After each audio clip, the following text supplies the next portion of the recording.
Class is now in session. I'm Professor Hockey, and today we will be recapping Day 4 of the NHL Play-Ins, and already just 4 days in, we have a series that has already finished, which I'll get to a bit later, but it just goes to show that the NHL have really tried to compact this schedule in for the Play-Ins as well as for the rest of the playoffs to try and get the Stanley Cup awarded really as fast as possible so that they could start the next season as soon as possible. So there were 6 games here on the docket, no round robins here today, so certainly a packed house. The first game was the Islanders versus Panthers, and the Islanders win once more, getting a 2-0 stranglehold lead in this series.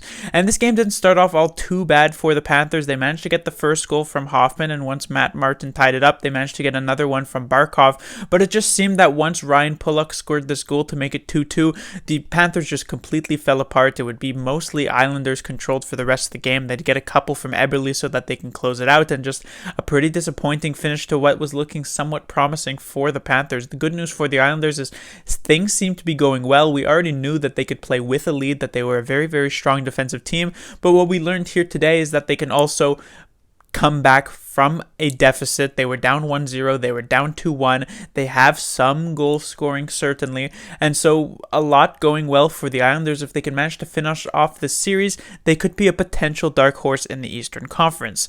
On the bad news, there isn't necessarily too much here for the Islanders. If there's one thing I could point out is that their 2 top offensive guys, Anders Lee and Matt Barzal, haven't been huge factors in this game or in this series thus far, and the Islanders are certainly a team that are like more than the sum of their parts. They win by committee, so it's not the worst thing compared to a team like the Toronto Maple Leafs when their stars aren't performing, but I would like to see Barzal and Lee maybe get a bit more on the score sheet. The good news for the Panthers is, well, not much. I guess they've shown at times during these first couple of games that they can outplay the Islanders, but it just has not nearly been consistent enough to actually be able to finish off the full 60 minutes.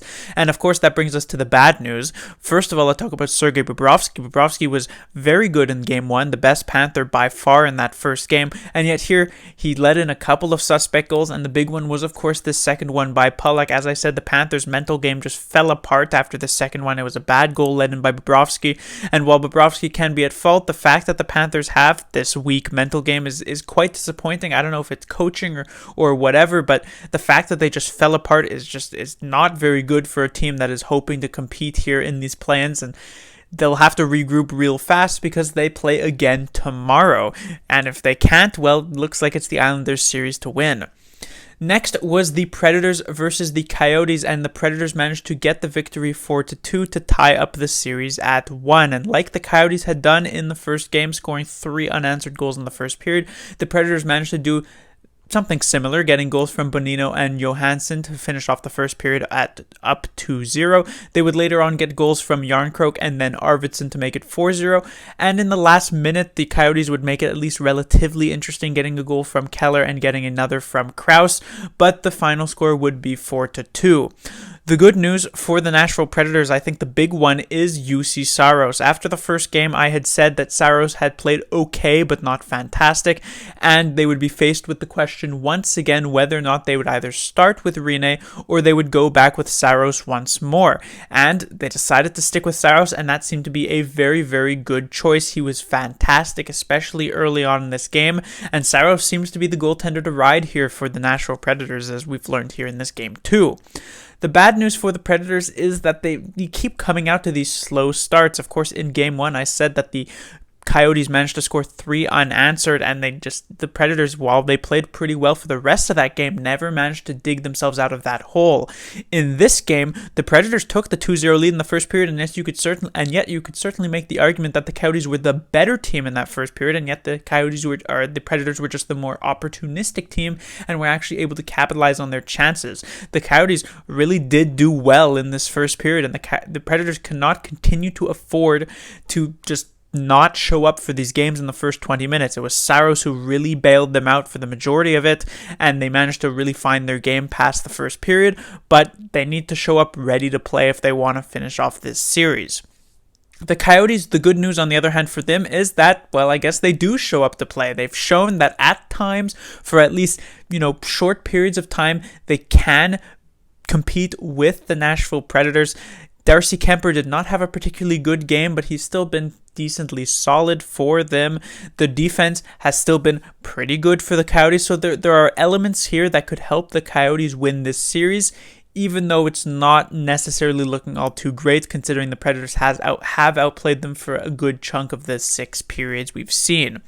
The bad news for the Coyotes is exactly that. They just, they have their moments, but all in all, they just seem to be a worse team than the Nashville Predators.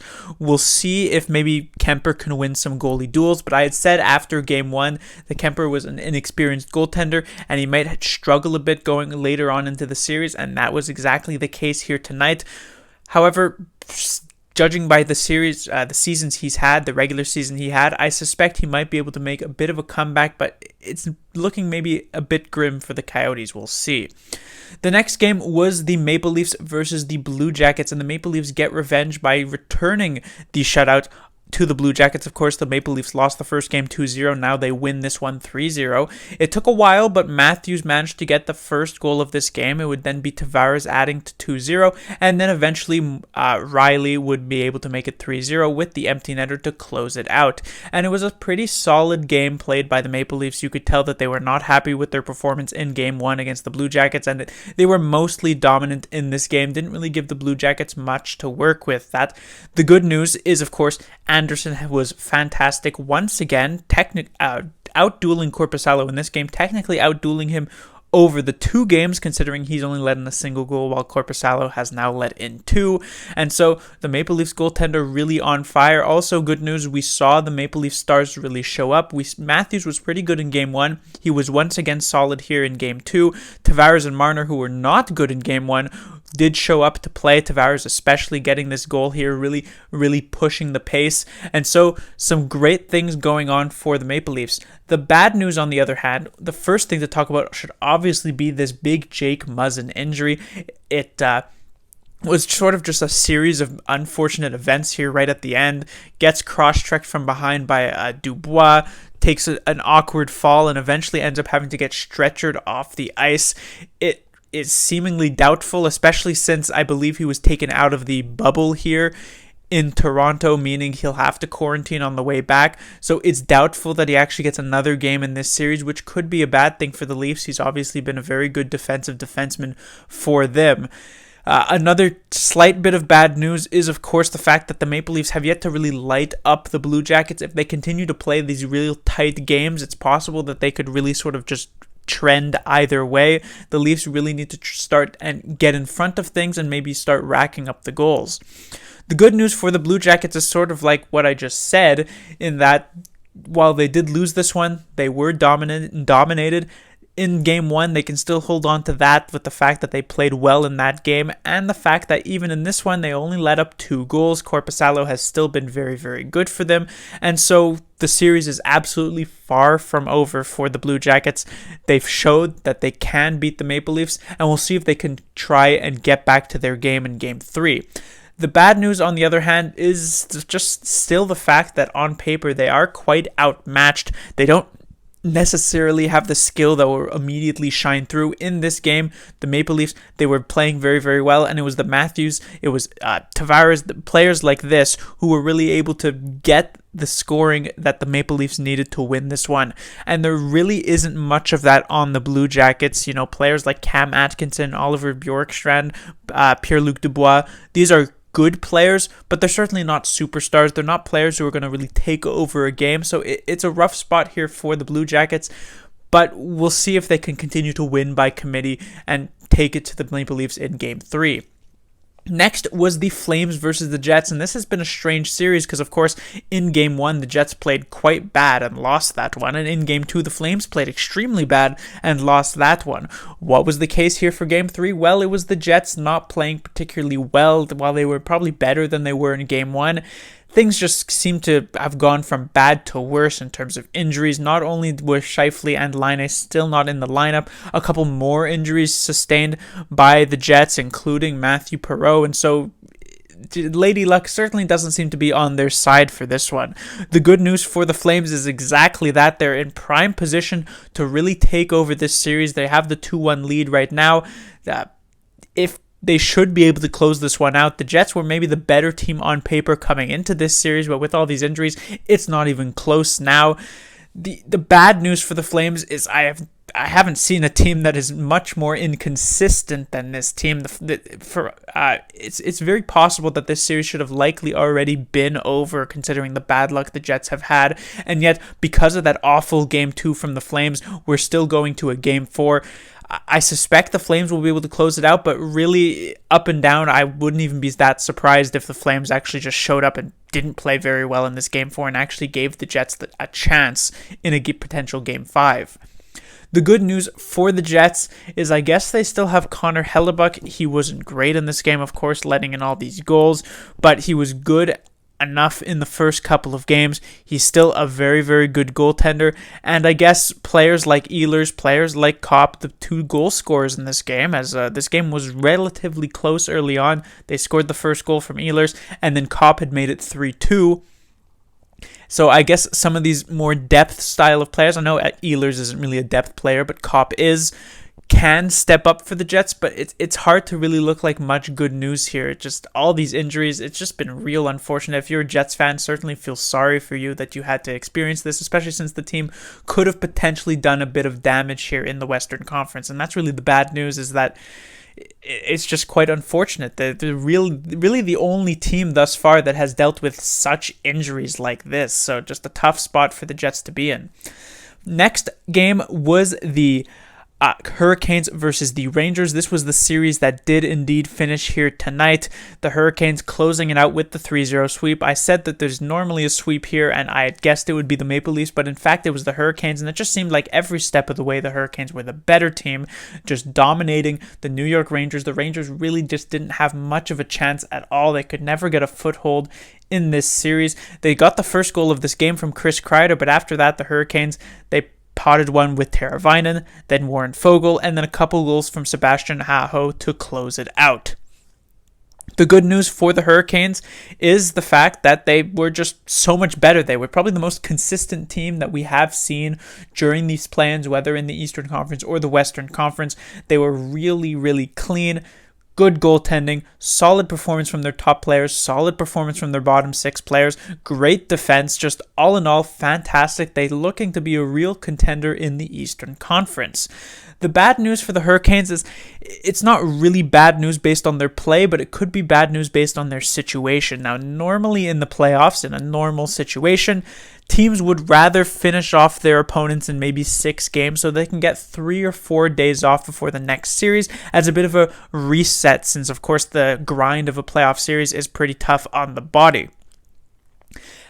However, in a normal playoffs as well, sometimes 4-game series, sometimes these sweeps can be somewhat not great for a team because you get maybe 5, 6, 7 days off between series, and it really does something to cut off your momentum, and you might come into the next series a bit cold.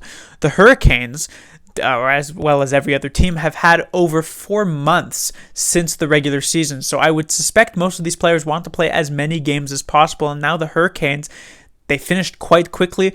By the time that their next series starts, it'll probably be a week's time from now. And so it's possible that they might come out a bit cold by then. That's the only real bad news I can come up with for the Hurricanes because of how good they've looked. On the other hand, the Rangers, it's not really a good news, bad news situation here as they're now eliminated, but I guess the good news for the Rangers is that they still got a pretty bright future. Players like Adam Fox, Kaapo Kakko, they're rookies. They're only going to get better. Players like Panarin and Zibanejad, still very, very good players, still on the correct side of 30, still quite young. While Lundqvist might be done with the Rangers, they've got Shesterkin coming up. He played in this game. He was looking, I guess, okay. I don't know what, if any goalie in the league could have actually been able to defeat these Hurricanes. And so the future does look bright for the Rangers, and they might even have this opportunity to draft first overall. They'll have a 1 in 8 chance of winning the draft lottery. Next and the final game on the docket was the Canucks versus the Minnesota Wild. Of course, the Wild won the first game by shutout. The Canucks coming back here with a vengeance and taking it 4-3, and we saw just how upset they were with getting shut out in the previous game because they managed to score just a few seconds into this one with Tanner Pearson.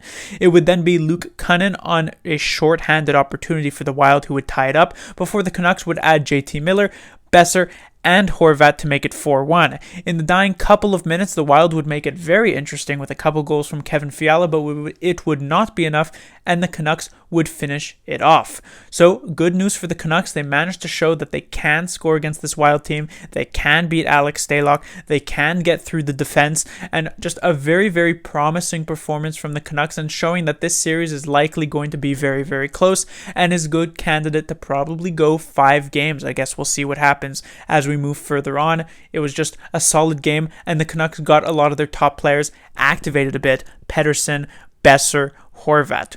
The bad news for the Canucks, I guess you could say, is the fact that they gave potentially a lot of confidence to this Wild team. The Wild were sitting on only a single goal in this game. It was the shorthanded goal from Cunnin, and yet in the last couple of minutes, a couple from Fiala here that really made it so that the Wild almost came back.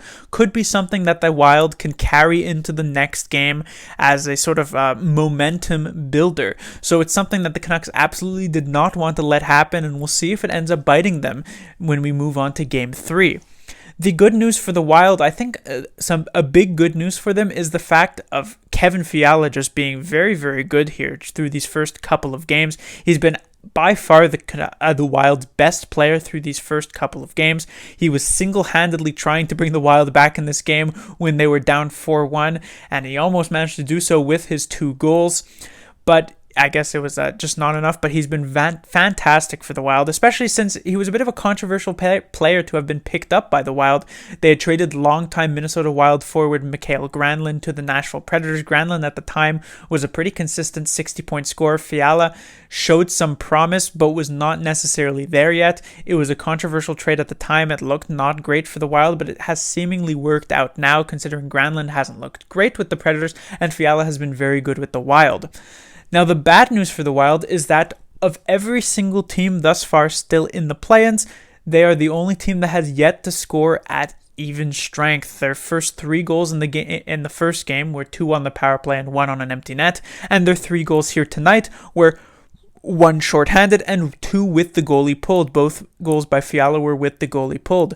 And so, in a situation 5-on-5, the Wild have yet to score a goal, which is never a good sign considering in the playoffs, normally, although there have been a ton of penalties called in these playoffs for whatever reason, normally even strength is the go-to, and if you can't score at 5-on-5, you're not going to win many games. They couldn't really solve Markstrom here tonight at 5-on-5. He was playing very, very well. The Wild need to find something because Markstrom has been quite solid, shaky at times with a couple of these goals that he's let in, but most of the time he's been coming up with some big saves. We'll see if the Wild can respond and actually get their first even strength goal.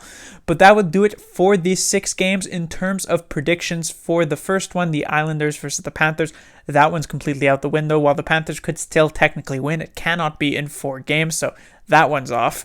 For the Predators and the Coyotes, the Predators winning does give some hope to my Predators in 4, and the fact that the Predators looked pretty good through these first couple of games, I still think that one is quite possible. The Leafs versus the Blue Jackets, we already knew that prediction was out the window when I said the Maple Leafs would win in 3, and yet they lost the first game. For the Jets and the Flames, that one's out the window. I said the Jets would win in 4 games, although I'd like to point out that that one was not necessarily my fault, considering the bad luck that the Jets have sustained. This next one, I said the Hurricanes would win in 5 games, maybe underestimating a bit, as they managed to win in just 3. And the final one, I had the Canucks in 5, and it's looking like that might be my best prediction here, because that could be something that definitely happens. Class dismissed.